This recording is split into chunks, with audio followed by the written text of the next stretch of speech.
Welcome to the Goth Academy podcast. The Great War, the First Industrial War, the mother of all wars, the war that shaped the world we live in. Welcome to another installment of Goth Academy's History in Movies, and today we're going to talk about World War I in movies.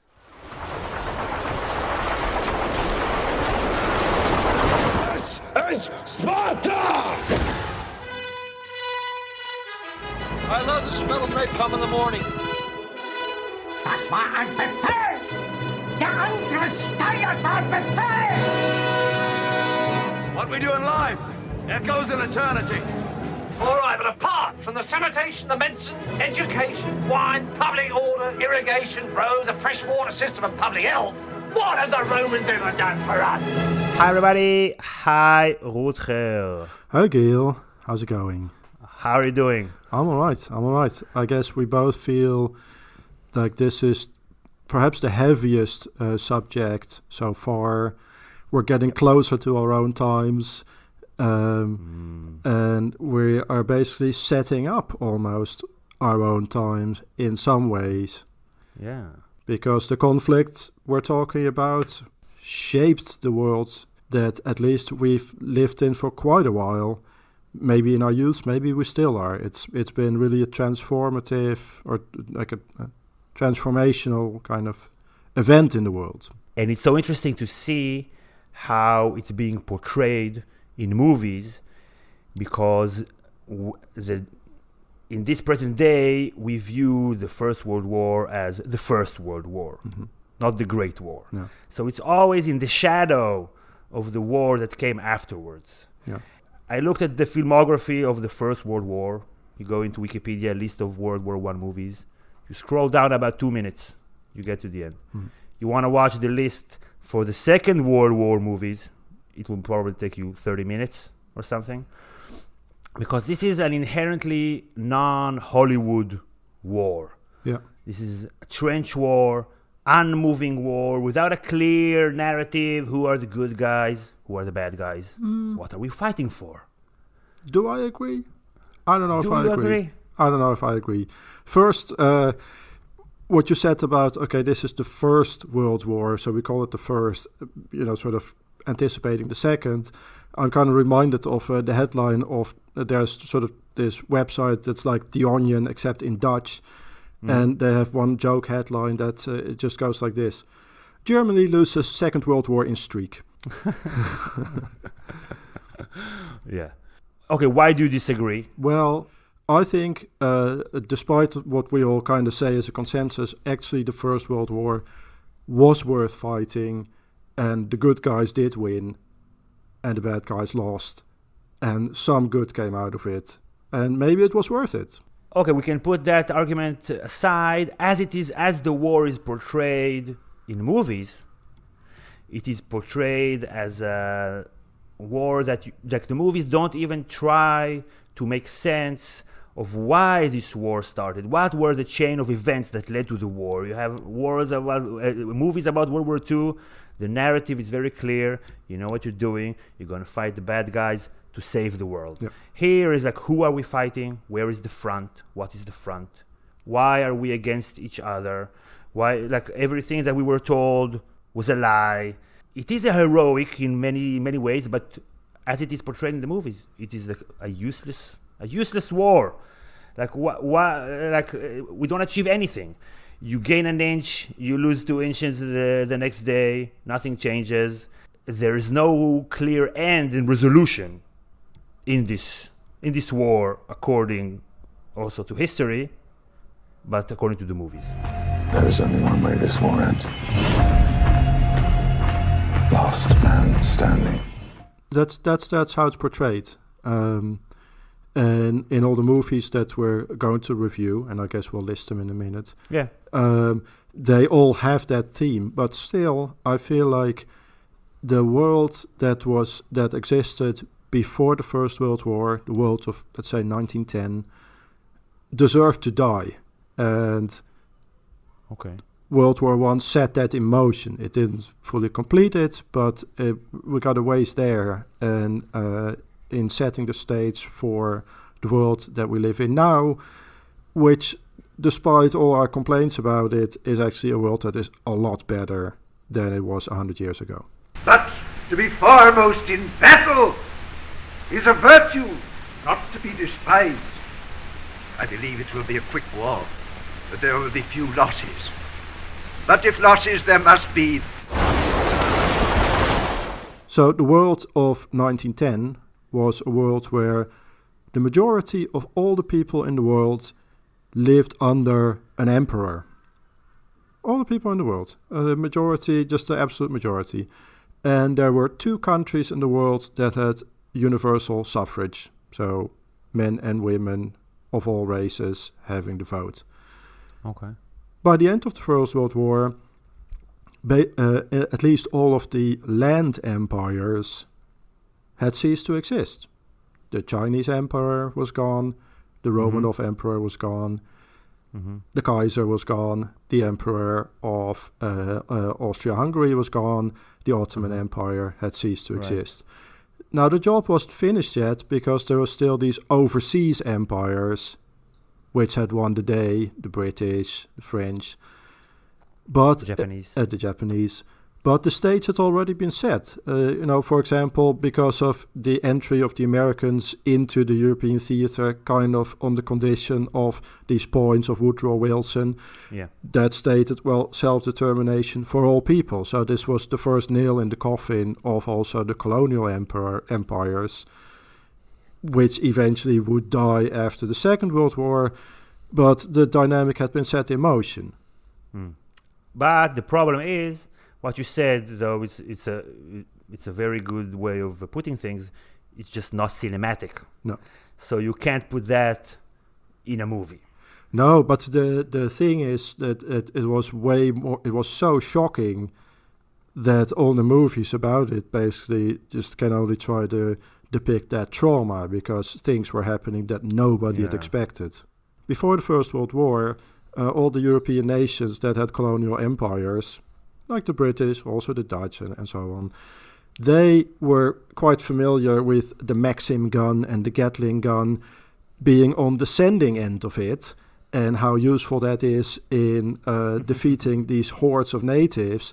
But that was never even really acknowledged. So, for example, in all the talk about colonial empires, it was always, there's the stout, Englishman or Dutchman or whatever, who just by sheer force of character subjugates these other people. And in all the art of the time, it's not really depicted that the so-called natives were just being mowed down by these machine guns. And nobody has really thought what it would be like to be on the receiving end. And so in the beginning of the First World War, people were totally naive about what that was actually like. And by the end, this is what warfare really is like. And of course, now everybody has shell-shock PTSD because of it. And that's what the movies actually reflect. Yeah, that's a lot of what the movies reflected. So let's talk a little bit about the movies. The trigger for this podcast is the new Golden Globe winning movie, 1917. You have a brother in the 2nd Battalion. Yes, sir. They're walking into a trap. Your orders are to deliver a message calling off tomorrow morning's attack. If you fail, it will be a massacre. By Sam Mendes. Okay, so just so you know about 1917, no major spoilers, even though you know that the war wasn't over in 1917. Fabulous movie. Don't know if fabulous is the right word, but it's a very, very impressive movie that portrays a few hours on the Western Front. But we're gonna start with an earlier movie, way, way earlier movie from 1930, All Quiet in the Western Front. Battled in a foreign land. Dulce et decorum est pro patria more. Sweet and fitting it is to die. Based on a book, best-selling German book that was published in 1929, and the movie is an American movie, Hollywood movie in 1930, which is very interesting because the movie was made before the Nazis came about on the global scene, at least. So it portrays the mentality of the First World War, or the post-First World War, before, not in the context of what came after that. I find that a unique distinction. And then we're going to talk about 1917, and to cap it all off, we're going to talk about Lawrence of Arabia. What, in your opinion, do these people hope to gain from this war? They hope to gain their freedom. I'm going to give it to them.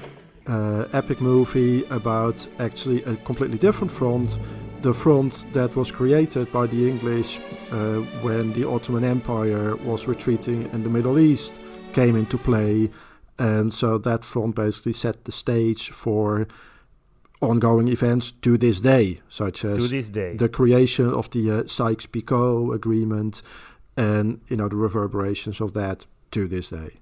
And then as an extra movie, kind of compare and contrast between 1917 and this movie, there's another epic, black and white, but by Stanley Kubrick, Paths of Glory, which is shows the French perspective. And so what's kind of interesting about what we have here is that All Quiet on the Western Front is the German perspective, 1917 is the English, Paths of Glory is the French, and then Lawrence of Arabia is in the Middle East. Yeah. Actually, there were a couple of more movies that I wanted to watch, but I didn't have time to, like another French movie, La Grande Illusion or whatever, but this is what we got. It's going to be a long one as it is. Field Marshal Haig has formulated a brilliant new tactical plan to ensure final victory in the field. Would this brilliant plan involve us climbing out of our trenches and walking very slowly towards the enemy, sir? How could you possibly know that, Blackadder? It's classified information. Okay, so before we jump into All Quiet on the Western Front, 1930, which is, I must say, extremely watchable. Yeah. I was waiting for some slog, some things are going to be slow and weird. No, very, very watchable, relevant to this day. But before that, one common theme in these movies, I don't know about Paths of Glory, you've watched it, I haven't. There's, mercifully, no gas in these movies. They just didn't put that in. Maybe it's just too much. No. I was waiting for the gas in 1917. No gas. And another common theme in these movies is the shared humanity on both sides, that both sides feel. How in spite of everything, humanity prevails. And that's in stark contrast to the war that's going to come after that, where the common thing is the inhumanity. How the First World War, the heroism is how, in spite of the situation, even though you're forced to kill the other person, you still see that person just as you see yourself. He could be your brother. Without in All Quiet in the Western Front, there's a line where without the uniforms, we wouldn't know who was who. Mm-hmm. And that's in stark contrast to the Second World War, where you are not forced to kill each other.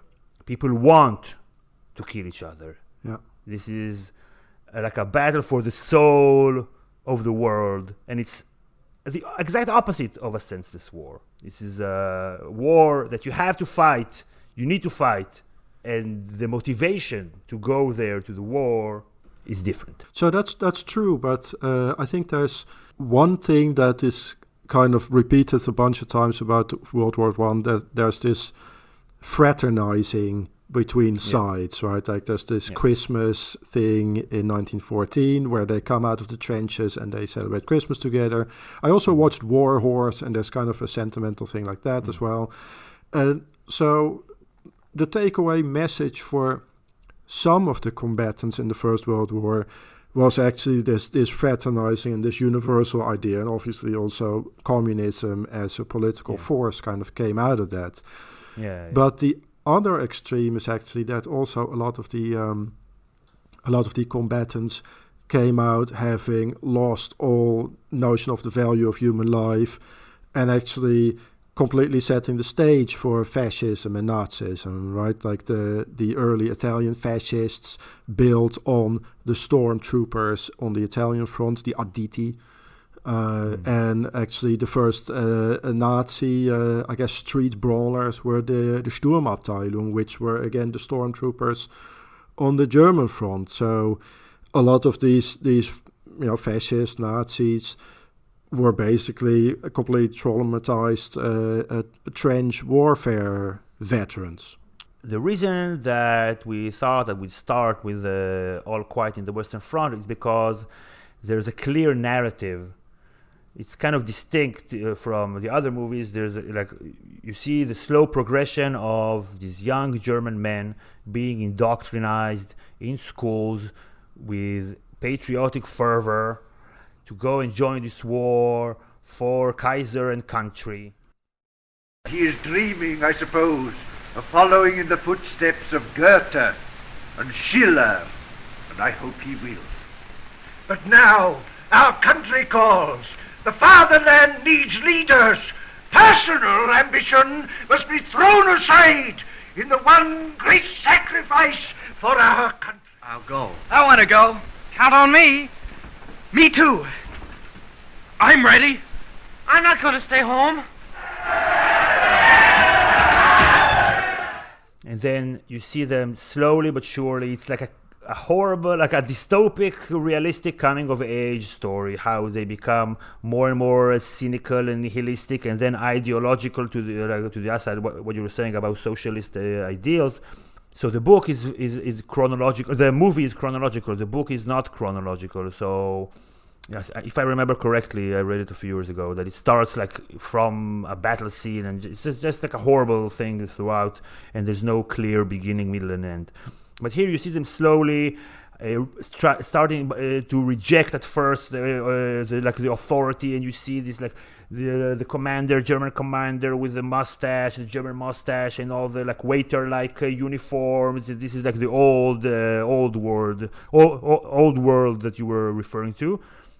And then slowly but surely how they change throughout the movie, and then when the hero, the protagonist, goes back and he sees the next generation, this is a very, very powerful anti-war message. Mm-hmm. I thought there were things in there that we see repeated in anti-war movies to this day. For example, there's the teacher who is kind of also the recruiter. Isn't that just like in Starship Troopers? Right, the guy who's lost his legs in the Space Marines, and he is the teacher who inspires the school kids to sign up. There's also like the evil drill sergeant, which is kind of like Full Metal Jacket. Yeah. Right, there's boot camp where they have to go through the mud. So all these other movies actually borrow from that, and this is kind of maybe the first one or one of the early ones where they show that progression from these country boys to these hardened soldiers. Yeah.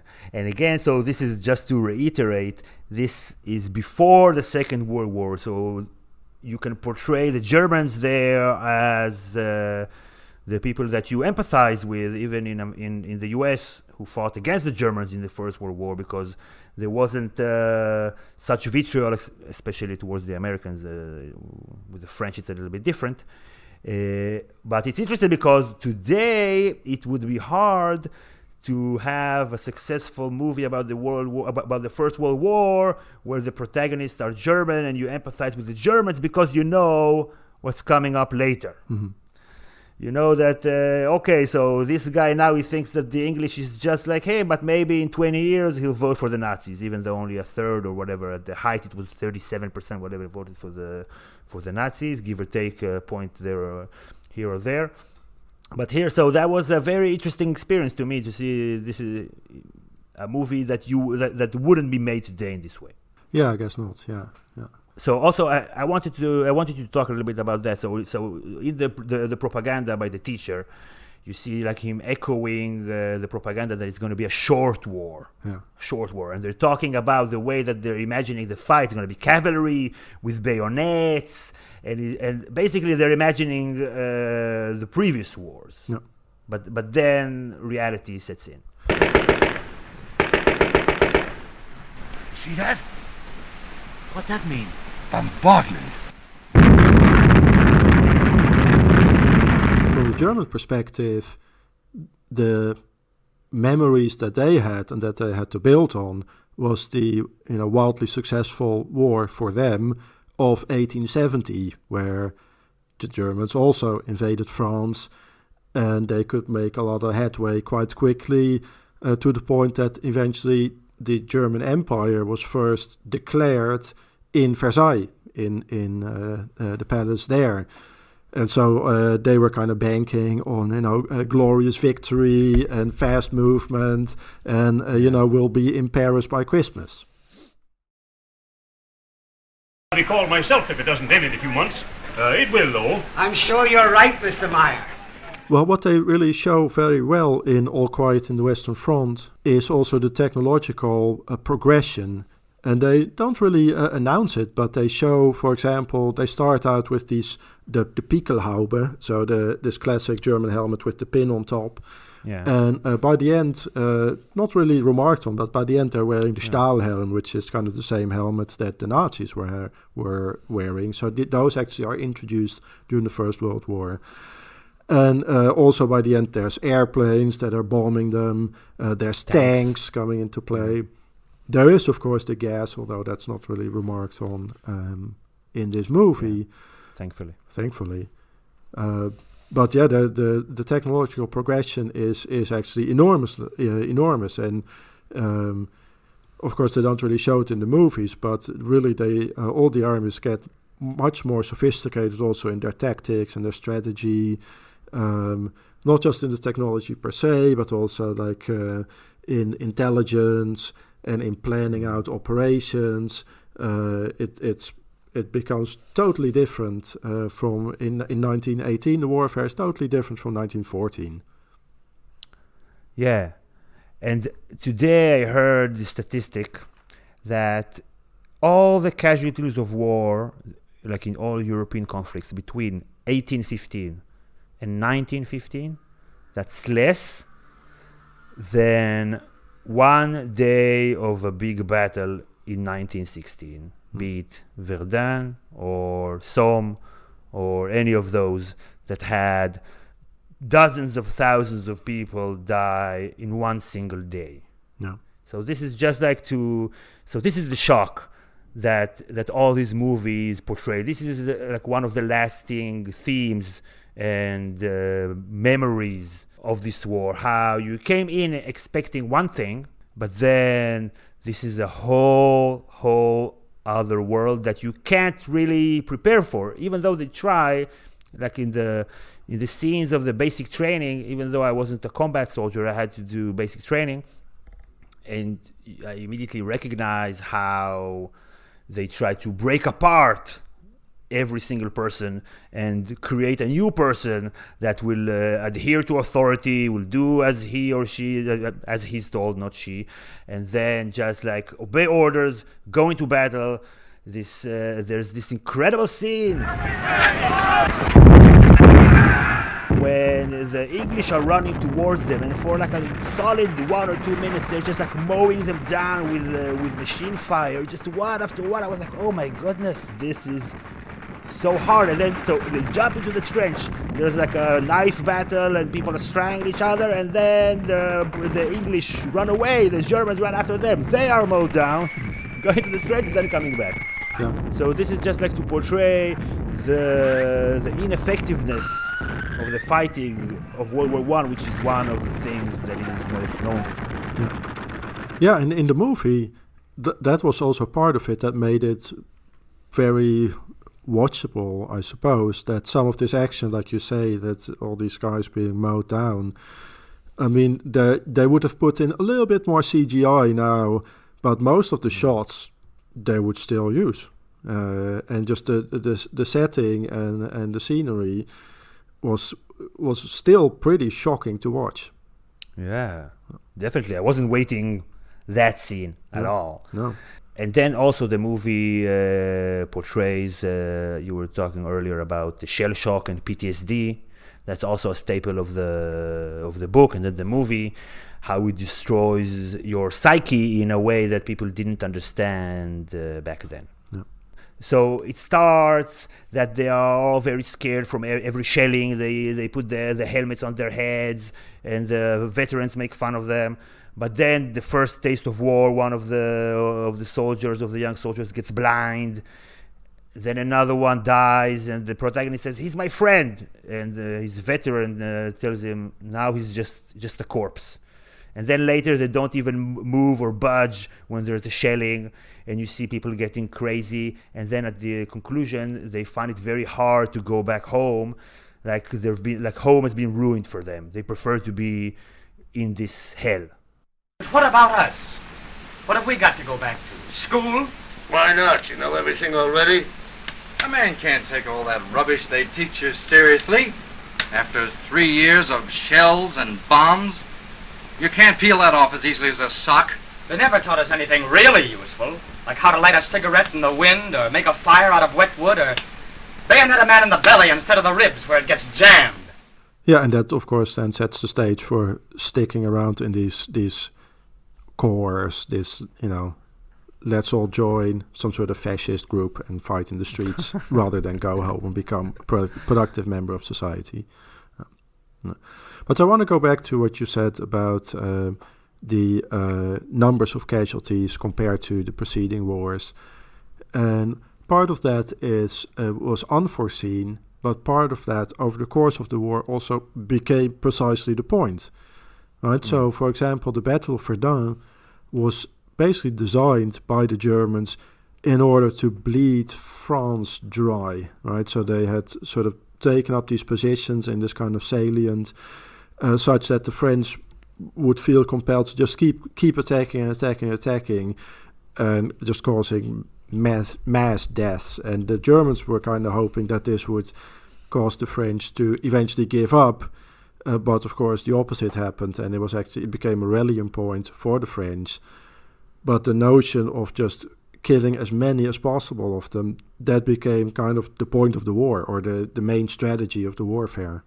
Yeah, and in this movie, this method is portrayed as detached from the will of the people doing the mowing and the killing.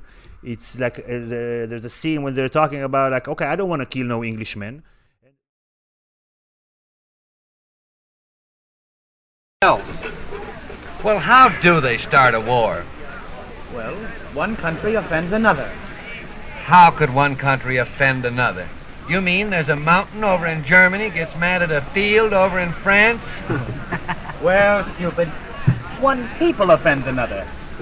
Oh, that's it. I shouldn't be here at all. I don't feel offended. Somebody must have wanted it. Maybe it was the English. No, I don't want to shoot any Englishmen. I never saw one till I came up here. And I suppose most of them never saw a German till they came up here. Oh, I'm sure they weren't asked about it. Well, it must be doing somebody some good. And then there's this very subversive socialist messages. It's the rich people who want this war, and this is like the march of folly that cannot be stopped. This is it's just like at the end, right? There's another bunch of recruits, and there's no conclusion, no real conclusion in this movie for the war. Not in this movie, but the conclusion in the real world was that a lot of these elites did end up losing their power, like the Kaiser and the Tsar and the Sultan and so on. Yeah.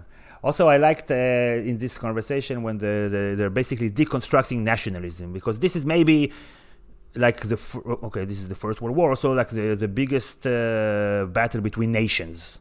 And it's the first time that you that people are being pumped up with this nationalistic fervor in order to fight for what we know now and call now their imagined community. About those imagined communities, in a bunch of the countries that were actually kind of still in the process of becoming countries, the First World War has also been really pivotal. Also in the English-speaking world. So, for example, for Canada, really it was like the founding sort of trauma, but also nation-building event was the Canadian attack on Vimy Ridge, and that was sort of the first times that Canada really as one nation, as opposed to these different provinces, operated. And there's also these sort of semi-mythological photos of like the first maple leaves being carved in the sides of the trenches as like, okay, this is Canadian nation building. And a similar thing also happens with the Australians and the New Zealanders, like the Anzac at Gallipoli. Like that trauma was really contributed to a national consciousness, right? There's also an Australian movie about that, Gallipoli, with Mel Gibson, but I haven't had the time to watch it. If you should falter, remember that Captain Darling and I are behind you. About 35 miles behind. Tell me, Paul. How's it at home? Have a good leave? In spots. What's the matter? Oh, I'm no good for back there anymore, Cat. None of us are. We've been in this too long. Becoming from children, becoming men, but then it's contrasted in such a smart way in the scene when they're talking to this picture of a woman in the bar, and you see them through their reflection, and they don't know how to talk to women. They don't know women. So in that respect, they haven't grown up at all. They're still children. They're not men. Mm-hmm. Okay. One last point to your point right now that you mentioned. I couldn't find this quote online, but I remember from my university days that Gandhi once said that in India one of the problems that progress brought is the train. He was against the train system because it caused you to travel so far and be able to see that all these people are different than you, and it raised animosity between these peoples. And what you're saying now, basically, it's the opposite. The fact that all these people come together in this space, basically they see that they are all the same. Yep. And this is the end. By the end of the movie, he dies as he's trying to hold out his hand to this butterfly. This is not that way in the book, by the way. And then it's the end, and then the Nazis come, I guess. 30 years, yada, yada, yada, Nazis. Well, the very final shot is a shot of the main characters that have died in the movie marching silently into the graveyard. And looking back. And that's actually very reminiscent of the very final shot in the Blackadder series, where they finally go over the top in this human wave and then kind of slow motion, one by one they die. And actually all of a sudden this comedy series in the very final scene becomes very poignant. In exactly the same way, just silently they disappear. We are at last about to go over the top. Great stotter! You mean the moment's finally arrived for us to give Harry Hunn a darn good British-style thrashing, 6 of the best, trousers down? Are we all going to get killed? Yes. Clearly, Field Marshal Haig is about to make yet another gargantuan effort to move his drinks cabinet 6 inches closer to Berlin. Bravissimo! Well, let's make a start, eh? Up and over to glory. Last one in Berlin's a rotten egg. Okay, so let's jump now to 1917. A movie that is about, it's kind of like a Private Ryan, Saving Private Ryan, the prequel. Mm-hmm. 2 soldiers are ordered to go to one of the fronts and tell the commander there not to launch an attack. They have a few hours. Not to launch an attack because it's a trap. No major spoilers, by the way. Yep. So it's shot right in a one-shot, like continuous sequence. Of course, there's a little bit of play here and there, but it feels as if it's one continuous shot in real time. And you see them going all around all kinds of different places to get to their front. And so this is like their simple mission is again contrasted with this convoluted war that nobody understands, nobody knows. Why are we doing this? Who are we doing this for? If you fail, it will be a massacre. And it's contrasted with their simple mission. Get there, relay this information to save your brother. So I found that first contrast very interesting and compelling. Yes. You mentioned the single shot, and you also mentioned, well, maybe there was some trickery. I suspect that you also spent part of the time watching, looking for where the trickery was. Like, exactly. What are the points where you could make an edit? And I think I found all of them. At least I think so. Yeah. And there was some breathtaking scenes there with the shadows in the town at the end when he's running towards the camera, just as all the soldiers running from right to left from the trench. And just geometrically, it's just incredible. He's running towards you and everybody's running from right to left. It's just breathtaking, and again portrays just like the nature of this war, first truly modern war. Yeah. Yes. And it's a movie that okay, so there's well, let's put it this way. In Lord of the Rings, it's a buddy movie. I wanted to mention also one of Lord of the Rings. Go on. So in Lord of the Rings, it's a buddy movie, and Frodo and Sam, they got to throw the ring in the fires of Mount Doom. And you kind of know by the end of the movie that ring has gone into the fires of Mount Doom, and they've grown closer together as friends. And at the start of this movie, you kind of feel like, well, maybe this has a story arc like that as well. But the movie doesn't pull any punches. And at some point, somewhat early on in the movie, it's, okay, the stakes are raised. And does the ring go in the fire of Mount Doom? Does it not go in? I don't know. I sat at the edge of my seat as far as that goes. I thought it can go in any direction. It's so interesting that you thought of Lord of the Rings, because I watched the movie with Noga, and when they were explaining the mission to them, go there, you're going to face that, you're going to face that. It was just like the council telling them where they need to go to Mordor to throw the ring. And then I was like, famously Tolkien based a lot of his movie about the First World War where he was. And also the scenes with the destroyed town and the shadows, it was shot exactly the same. There's a scene in Lord of the Rings, the second one, when in the abandoned city by the river where the Nazgûl come. It just looks exactly the same. Yeah. So yeah. And I also watched Warhorse, kind of in doing the homework. And Warhorse, okay, that is a bit more of a kids movie, I gotta say. Yes. And part of that movie, it is where the guys are coming from. It is the Shire. They're coming from the Shire and they're going to war. And like the horse market is just like the Hobbits, Hobbits on feast. And so that I guess what they say about Tolkien is he said that he never directly based it on specific political situations or whatever, but clearly this transition from a kind of idyllic 19th century world to this industrial world, that's in Lord of the Rings, and that's also this dynamic that happens in the First World War, in a world that completely changes between the beginning and the end.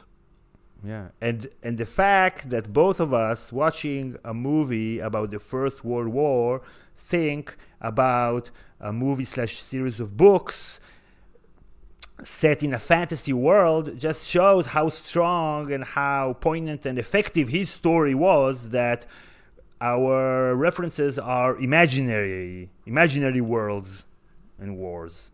Yeah.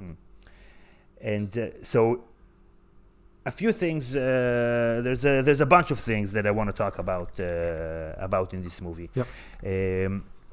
So Sam Mendes, he said that one of the triggers for him to make this movie, it's based on all kinds of stories, among other things, that he heard from his grandfather who was in the World War. And he said that Brexit, just like losing the shared European sentiment, he wanted to portray that between the English and the French. Yep. Like they're saving Europe also, basically.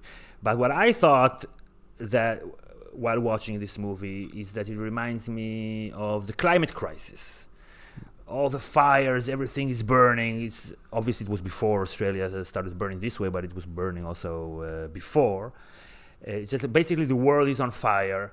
Nobody knows why we're doing it. Nobody can stop and think or change course. It's just like we have to move on. There's a momentum that is stronger than everything. And again, this march of folly. That's the spirit, George. If nothing else works, then a total pig-headed unwillingness to look facts in the face will see us through. And the soldier, without spoilers, so the soldiers, they have this mission. But again, without major spoilers, by the end, whether they succeed or don't, it doesn't change the nature of war. Thousands die anyway on this day, the day after, the day before. So it's kind of like makes you feel that your own personal attempts to do the right thing, in regards of climate change, is just like gonna get swept away with the wheels of history and industrialization and all that. Mm. And I guess vanity and careless regard for human life. But if Mendes intended to kind of emphasize the European project and the I don't know, kinship or whatever between the different European nations, then it's kind of noteworthy that compared to all the other movies that I watched here, there's almost the least kind of fraternizing message with regard to the Germans. Also, all the Germans in the movie are kind of evil, almost to the point that it's hard to believe even. Yeah, so you want to talk about the two scenes specifically? That the British, the English, he wants to fraternize with the German to his own peril. Okay, maybe no spoilers, but there's a German guy that you trust, and then that doesn't go well. No, and that was considering the context. That was, I had to suspend some disbelief there that this would happen all of a sudden. Yeah, and then there's another guy that the English soldiers tells him stay quiet. And without words, there's this implicit threat or whatever understanding, trying to relay this understanding. If you stay quiet, we both live. We don't have to do this. But then he does it anyway. Yeah, you're right. I would have preferred it if those two scenes were played out differently. Me too. Yeah, agree. And so they have a mission. They have to go from A to B. But between A and B, they go through all kinds of different fronts, and kinds of and you don't know exactly where they are. It's hard to follow. They go under, below, above, whatever, and it relays the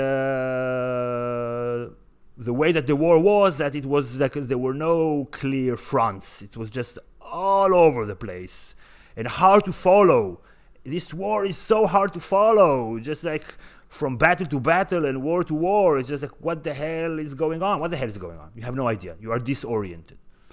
It was very claustrophobic as well. Also, the way it was shot, because you're so close on these guys, and then they walk into the trenches. You kind of see these walls come up around them, and I had this tendency of wanting to sort of look up or around, or I felt boxed in by the shot, and of course that was the kind of the point, and it did work in creating this anxiety of, okay, what's happening over there, just over the top, what's there. Also, another thing that I thought about during the movie, there's this stereotype of the intellectual, well-mannered, cultured Europeans. Well, here, this is a movie about Europeans butchering each other like Europeans have never butchered each other before. And just as a thought experiment, we can imagine if all the actors, all the soldiers were of a different color, what kind of stereotypes would come up in our heads about these kinds of people that are doing these kinds of things? Oh, completely. But I think...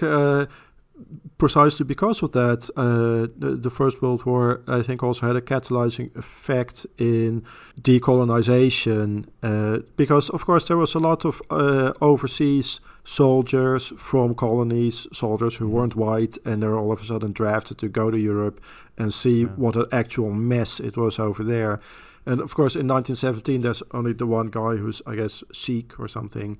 Yeah. But in reality, there was, of course, very large armies of people from India, from Africa, elsewhere, who all of a sudden saw what was actually happening and made it so that Gandhi would say, reply to the question, well, what do you think of European civilization? Yeah. Well, I think it would be a good idea. Yeah. Yeah. They're walking into a trap. Your orders are to deliver a message calling off tomorrow morning's attack. So here, there are no feelings of nationalism whatsoever portrayed in this movie, as far as I can remember.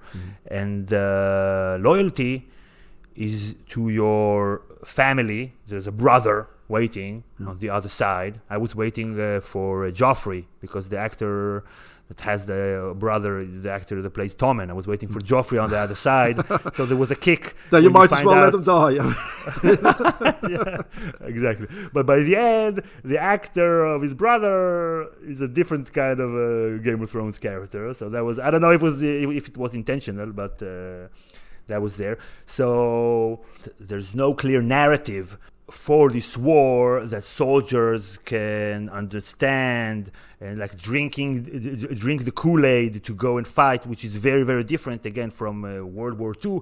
And that is so important for soldiers to know why they're sacrificing themselves. So here there's a reason. Go save this company or battalion or whatever it is. And it stands in contrast of most of the days for most of the soldiers, like, what am I doing here? What am I doing here? No. So the motivation in 1917 is just very manipulative. Like the guy's love for his brother is being exploited to send him on this mission impossible. And that's also the reason why I kind of wanted to compare and contrast with Paths of Glory. Go ahead. Which is a movie where a French army. It's a Stanley Kubrick movie with Kirk Douglas as the main sort of commander in the field.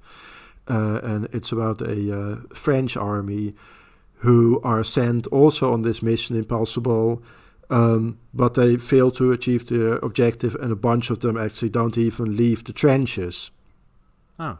Which is, by the way, somewhat accurate. So something that has been suppressed for a really long time is that near the end of the First World War, there were really mass mutinies, especially on the French side, of people who were there was nothing that would compel them to still go in anymore.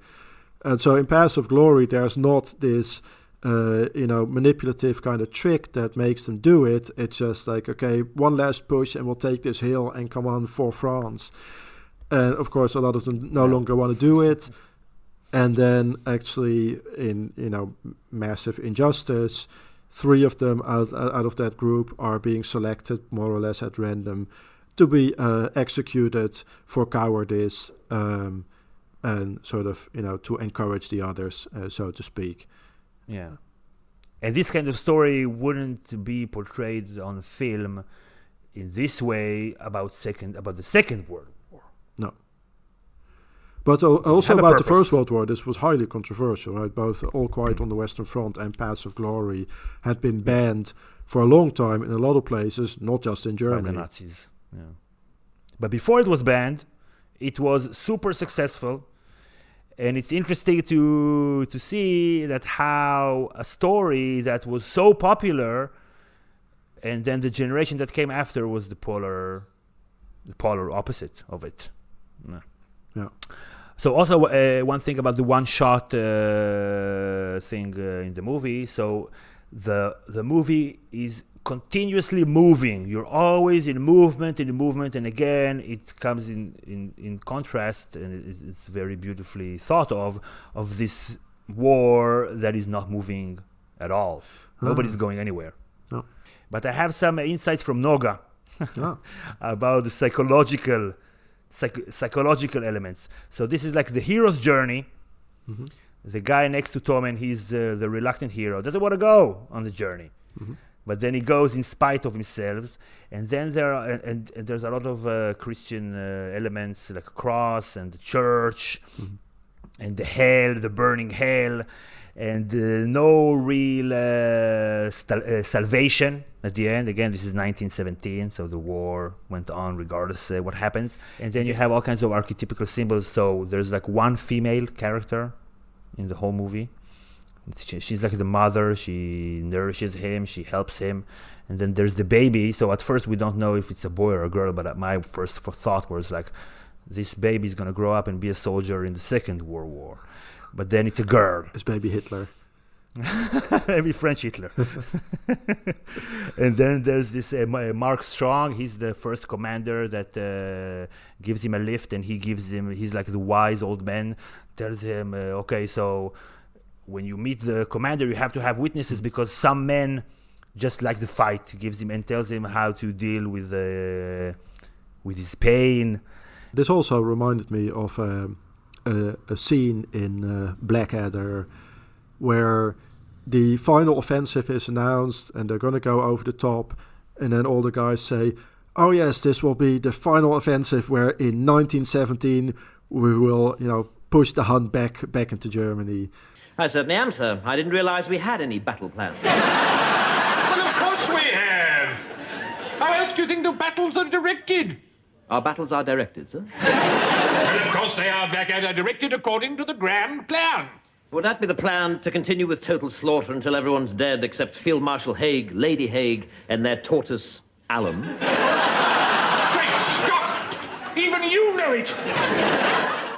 And of course, the poignant thing is that we all know that the carnage is going to go on for another whole year. And there's just going to be another senseless human wave sent over the top. Another thing about this woman in the movie, so she's caring for this child that is not hers. Then the baby is basically like his inner child. That was that was sad. The baby is basically the butterfly from All Quiet on the Western Front. Like the fragile, innocent thing in the middle of all of this. It's very nice. The year 1917 is the year when something else of some consequence happened. Yeah. Which is not at all remarked on in this movie. And what is this obscure event that you are referring to?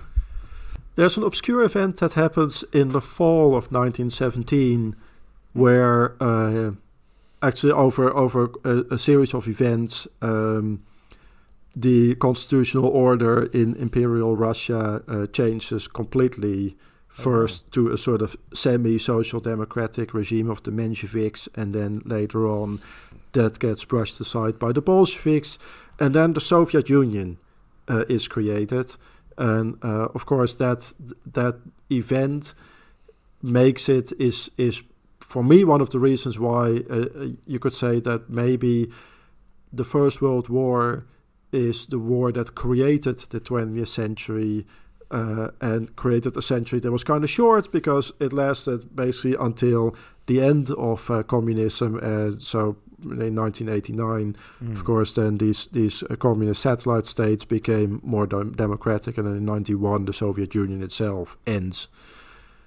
But that starts in 1917, and that actually had enormous consequences also for the course of the First World War, because first it seemed as if this was really good news for Germany, who has actually been kind of maybe trying to instigate it as well, right? So they helped Lenin to get into Russia aboard this sealed train because they thought, well, this is good. Let's just cause some upheaval in Russia.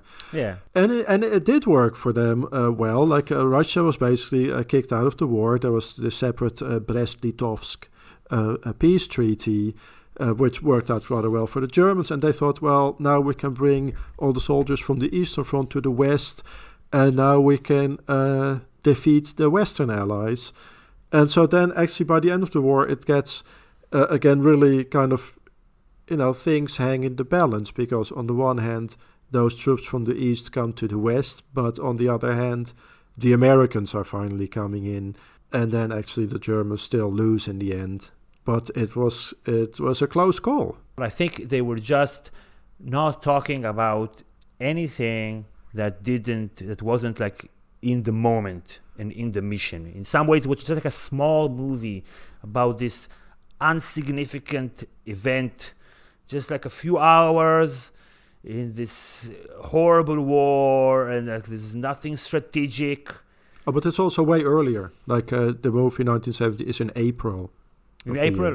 Okay. So it hasn't happened yet. Spoilers. Okay, so let's leave the Western Front. Let's leave the trenches. Let's leave this war that nobody knows what it can achieve, and go to Lawrence of Arabia.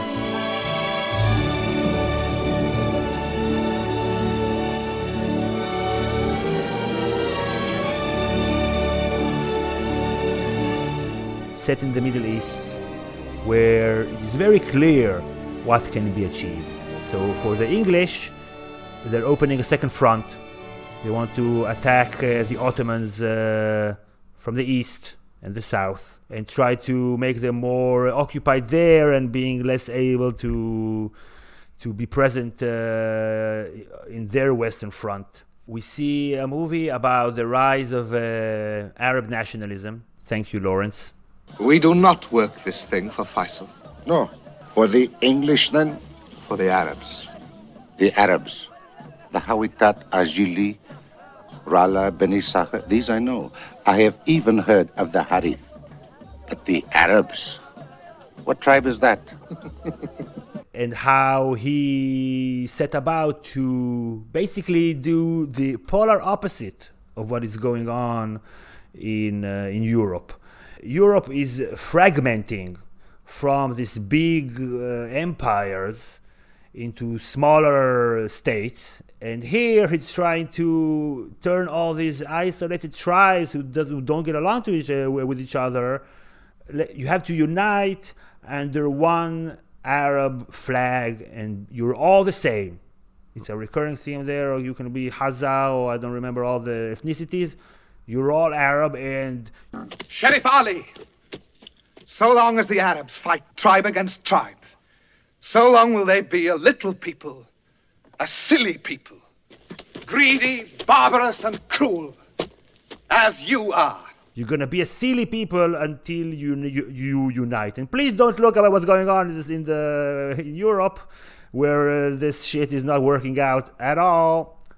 Go for it. Yeah, but of course, in reality, it's not nearly as straightforward as it seems here. Because, yes, it would be great for the Arab tribes to be united, but not that united, please. I mean, at the same time, of course, deals are being struck with the French. Yeah. And I guess at around the same time, there's also the Balfour Declaration.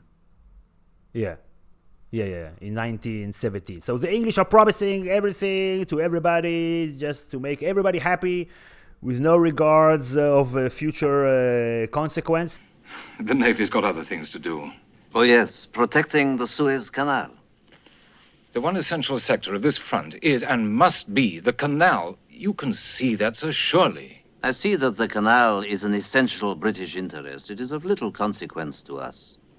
I must ask you not to speak like that, sir. British and Arab interests are one and the same. Possibly. Ha! Ha! This is the story of this region. I'm speaking to you from Tel Aviv, Jaffa, from Israel, the Middle East. So thank you, English, for all that you've done to help keep stability in the region. Deeply appreciated. Basically, they're creating the modern Middle East. So after that, this bug of nationalism, whatever you want to call it, it spreads to other nations. So instead of one Arab nation, you have basically this movie is talking about like a pan-Arab outlook on the world, which hasn't worked out since. You have imagined the Syrian patriotism and nation, and Lebanese and Iraq and Saudi Arabia and the Palestinians. The Israeli nationalism is more directly comes from the European spring of nations. So it's kind of catapulted from there into the Middle East, and then 10 or 20 years later, now the Arabs are also contaminated with this bug of nationalism, and war ensues to this day. But in this story, you know what? This is my first time watching Lawrence of Arabia. Mm-hmm. So I'm very happy that I had this opportunity because of this podcast. It's freaking 4 hour long. Oh my God! It's the Fellowship of the Rings. Yeah, what an enterprise! That was a big job. I agree. And the narrative and his character arc is also so. This is considered one of the greatest movie ever made. Okay. But he goes back and forth with his character development in ways that are often unclear of who he is. And it ends kind of abruptly also, for me. Do you agree? Yeah, sure, yeah. I guess they were also just bored with it. Okay, let's wrap it up. We're now 4 hours on the clock. It's just enough. It took me 3 days or 4 days to watch the whole thing. But cinematically, there are some incredible shots of the desert. I watched it in one sitting in the middle of the night, sitting on the floor at Basel Airport. So it was a very surreal experience. Oh, in one sitting? Yeah, literally. Yeah, I was sitting on the floor. Oh my goodness! And I didn't know up until the end that when I looked it up on Wikipedia. I don't know. I didn't know that this guy was a real guy. I was like, come on. You're putting an English person inside this story just to rally up all the Arabs and like the white savior, the white man's burden and all that. But oh no, this guy was real. Yeah. Sorry. Oh, you didn't know? Okay. I didn't know. But some of the other characters, obviously, you know, like Allenby. Yeah, of course. Allenby. Yeah, he was the governor in Cairo in the movie, and he's the one that liberated Israel from the evil Ottomans.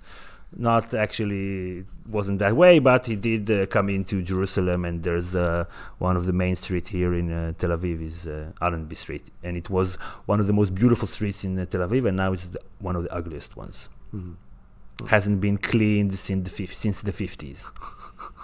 Of the movie, I thought some of the shots in the desert in widescreen were gorgeous. Wow. But why are so many people wearing mascara? Like, that would just bothered me enormously. It's just the makeup person needs to be fired because this was so distracting. Come on. Retroactively. Yes. And of course there's there's blackface or I don't know, Arab face, which there is? Oh yeah, King Faisal is. He's not Arab? No. It's just a Western actor. And one of the other Arab tribesmen leaders has an obvious fake nose. I mean, just things that would be more problematic in this day and age than I guess they were back then. And one of the things, by the way, when we're watching these older movies, just as kind of a general point, we have clearly got worse and worse at suspending our disbelief in all of this, right? So we're remarking about All Quiet on the Western Front and Paths of Glory, about they're very watchable. And I guess we also give a little bit of leeway, like, okay, we see these battle scenes and you can kind of see, okay, now these guys have to fall over and there's no CGI or anything that makes that you see them get shot. So, and of course, for the people watching it at the time, this was probably a lot more shocking to watch than it is for us. Yeah. And the same with like Lawrence of Arabia.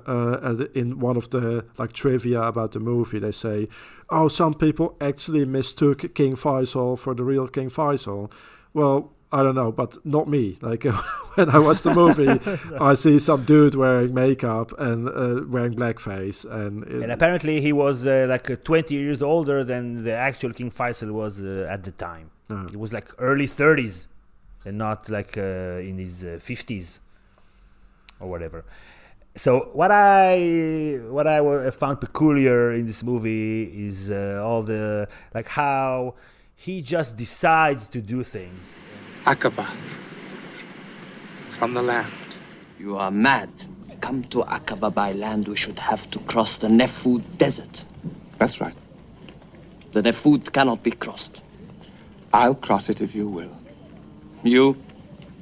It takes more than a compass, Englishman. The Nefud is the worst place God created. I can't answer for the place, only for myself.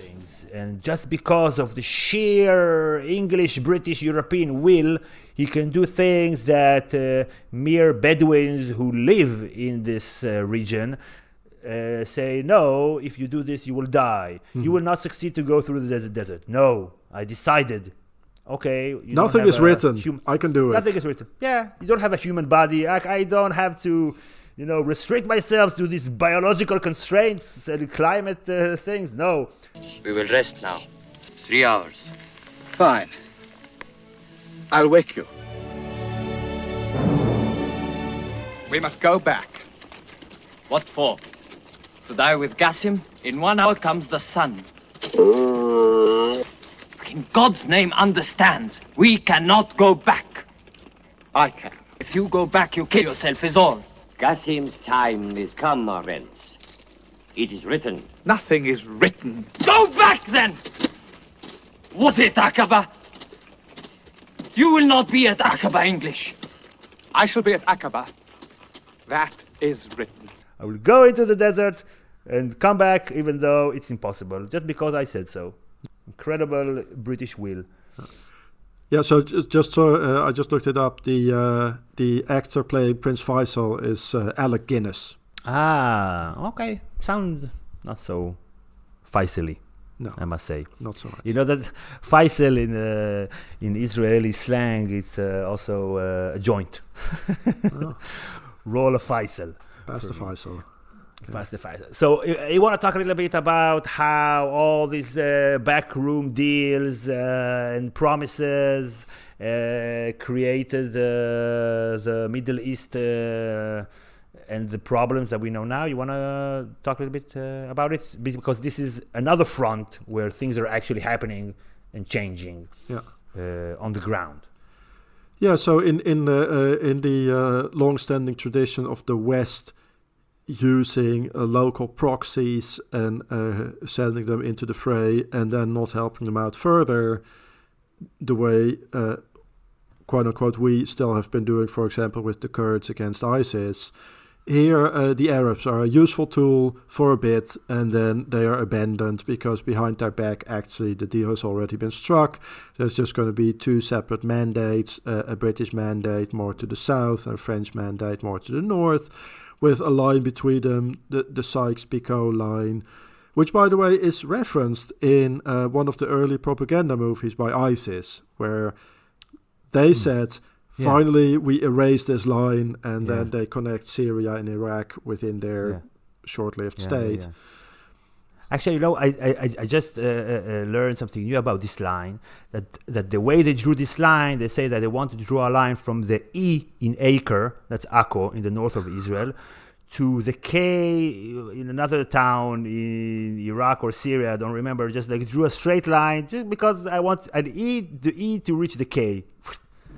Here are your nations, servants.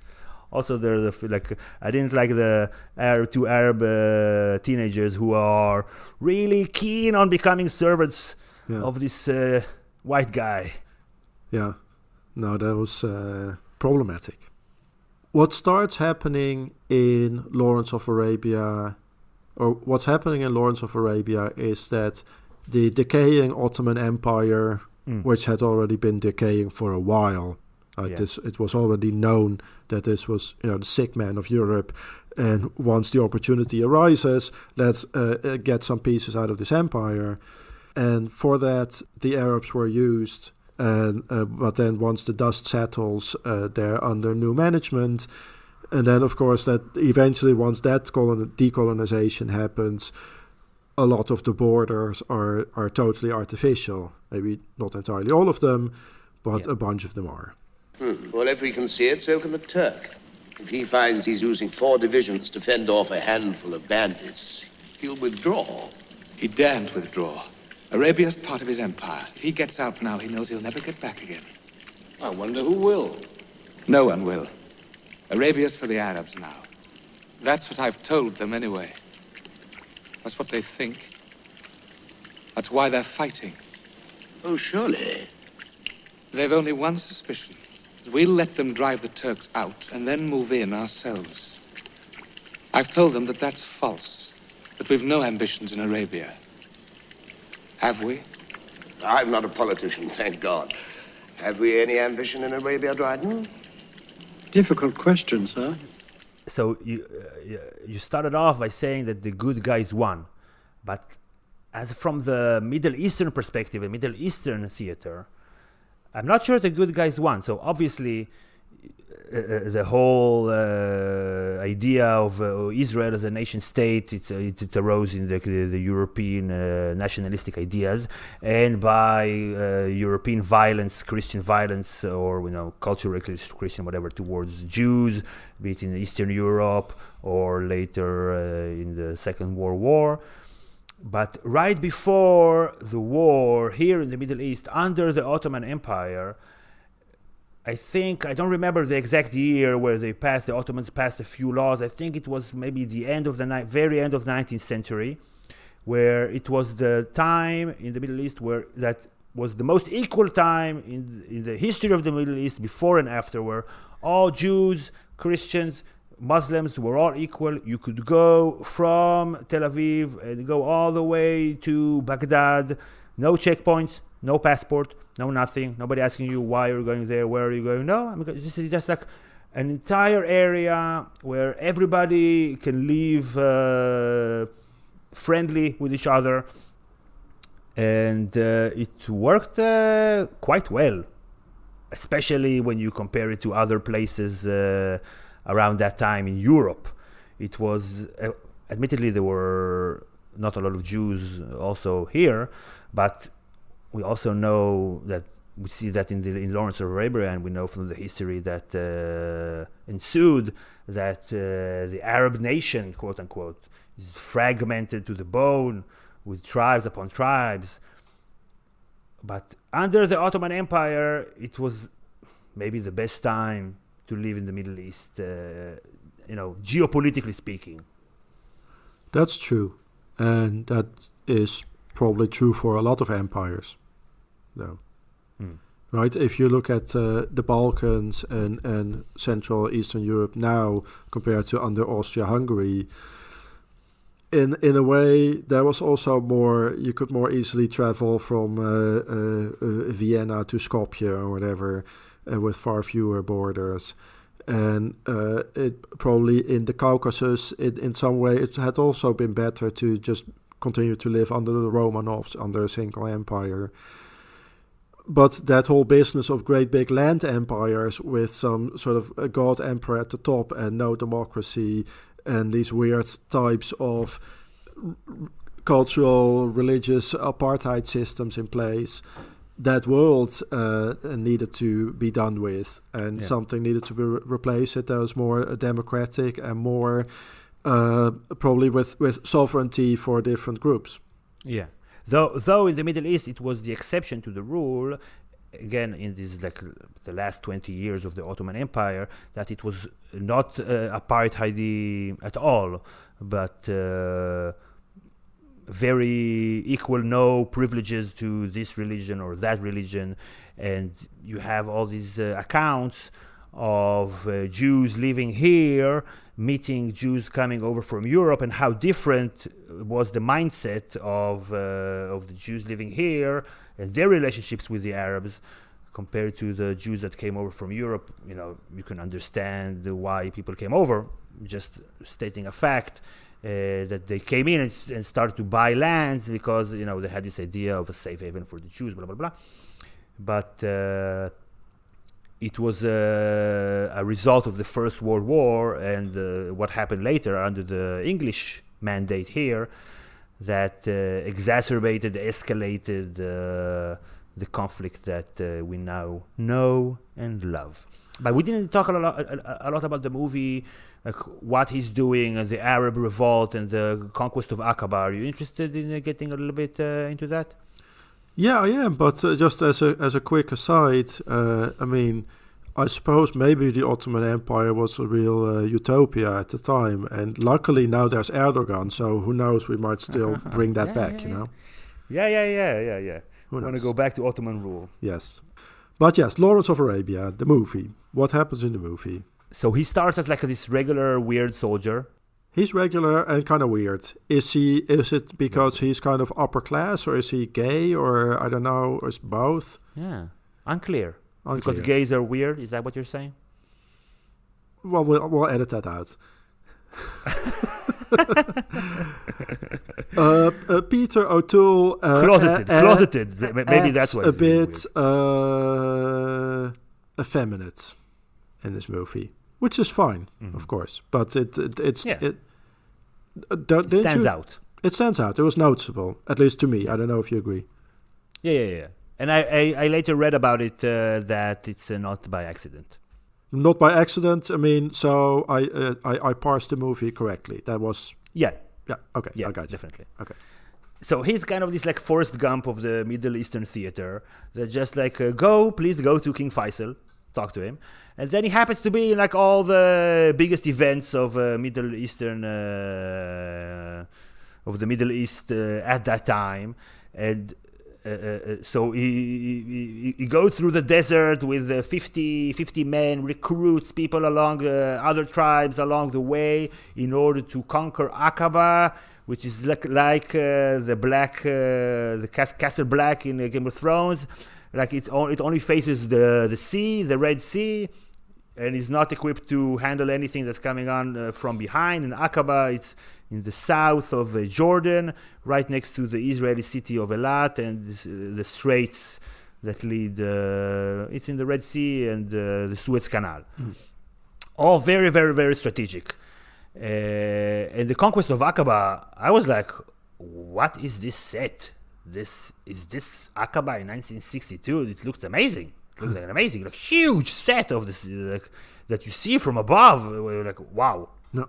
The Arabs are portrayed as very primitive, and so, for example, they take this strategic point, and they loot a little, and they can't figure out, like, okay, we need just real gold and not the shares or whatever it is that are in that box, papers, and like the radio, they don't nothing makes sense to them, and to this day, okay, I guess you're gonna edit that. No, this is a joke. Clearly a joke against racists. Yeah. No, but that was like hard to believe. Okay, so and they need this white guy to tell them, just do you, boo. Just be you. Don't fight like we fight. Just like do what you've been doing. This is what we do. Okay. Thank you for pointing that out. Well, they also illustrate the lack of Arab unity even more so once they take Damascus, and then each tribe has part of the city infrastructure. We here are neither Harith nor Hawaitat nor any other tribe but Arabs of the Arab Council acting for Prince Faisal. He insulted me. Sheriff Ali said that the telephones were in the care of the Hawaitat and that the telephones had ceased to work. And this is true, Elder. They will not work because they are given no electricity. The electricity is in the care of the Harith. If you answer, there'll be bloodshed. None of them manage it right, so the city just starts breaking down almost immediately. Which I'm sure was supposed to be symbolic of. And to this point, there was this scene where when they were freeing all these horses from their cages from the train, and wild, free horses now roaming free. I'm guessing Arab horses. So this is again kind of a symbolic. The Arabs are kind of like animals, I'm guessing. Oh. They can roam around, but I don't know if these horses can, if you want to civilize them, you have to put a leash on them and you have to put a saddle. Otherwise, they just like keep roaming around. To your point about Damascus falling apart, so this is what is happening now. So like in Syria, you have like the Hashemites, I think they're referred to in the movie, like a minority. No, Alawis. Sorry, the Hashemites. That's in Jordan. You have the Alawi minority. That's Assad and his lineage, and you have the Sunnis and you have Shias. They're all bunched together in Lebanon, which was like the little Syria. All these ethnicities banded together in one nation. In Iraq, how again the Shias and the Sunnis and who rules, and it's just like a mess. and the gift that keeps on giving up until today. So here in the Middle East, we did not have the Second World War-like event that will allow this process to reach some sort of equilibrium, which you referred to earlier about the European theater. I guess I think it's Christopher Hitchens or somebody like that, like him, who makes this point that the notion of Christendom as kind of this shared civilizational project that basically ends in the First World War. And this notion of, for king and country or for the Kaiser or for the Tsar, that is discredited. And then more these like racist kind of ideas of the Nazis and of the fascists, that is completely discredited in the Second World War. And that process may be not complete in other parts of the world.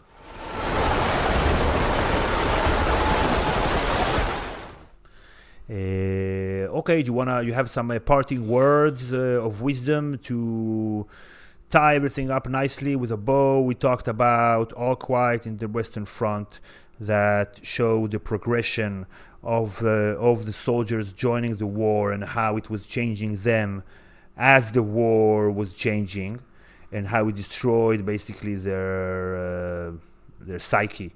Then we talked about 1917, how it emphasized the uselessness of whatever that you were doing, and the single person in face of history has no consequence whatsoever, whether he's a hero or not. And we talked about the Middle Eastern front in Lawrence of Arabia, how far away from Europe a new world was created that we still live in now, to our detriment. Yeah, that's a good summary. Okay. And so if you listened up to now, I would like to ask you to please consider going on our Patreon page. So go to patreon.com/gotacademy and consider pledging for this show, that if you reach this point, you probably like, because this is more than 1 hour and 30, at least at the time of recording, before editing. What if you haven't reached this point? Then you made a mistake, huge mistake. But you don't know it. So somebody please go to the people you know that have not reached this point and tell them that they have to keep going. This is like a trench war. This podcast. This is senseless, needless, pointless. No clear narrative about what's going on. Pointless attrition. Yes, exactly. Everybody is different afterwards, and not for the better, and it will affect the generations to come. Yeah, but I admire you for having suffered through it. Yes, so thank you for having suffering through it. And our next podcast, Rutger, this is your turf. The next podcast is about the jungle. The jungle? What about the jungle? So first of all, how silly are we in actually depicting the jungle in movies? In reality, it's totally different. Ooh, okay, I like it already. But also, well, we depict it in a certain way in movies because it's kind of like a playground for weird Western ideas, which we should probably unpack a little bit. So part of this is going to be natural history, and part of this is going to be history. And human psyche. And colonialism. So we want to talk about Apocalypse Now. We talk about Apocalypse Now. We talk about Tarzan, and we talk about the new one, and we talk about the Jungle Book, also a new one. I thought about today. What about the Harry Potter in the Jungle movie, the actor, where he goes crazy? That's a true story. What about that one? He goes insane for 3 weeks, trapped in a jungle, lost in a jungle. Harry Potter in the Jungle? Yeah, it's not really Harry Potter. It's the actor. I don't remember his name. Okay, check it out. Okay, so that's going to be a February podcast. Yep.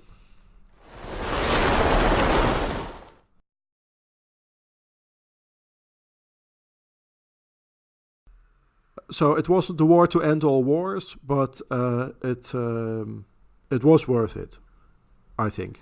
I mean, that's easy to say, of course, in hindsight, but the way in which it is framed as totally pointless and needless and might as well not have happened, I don't think I agree with that.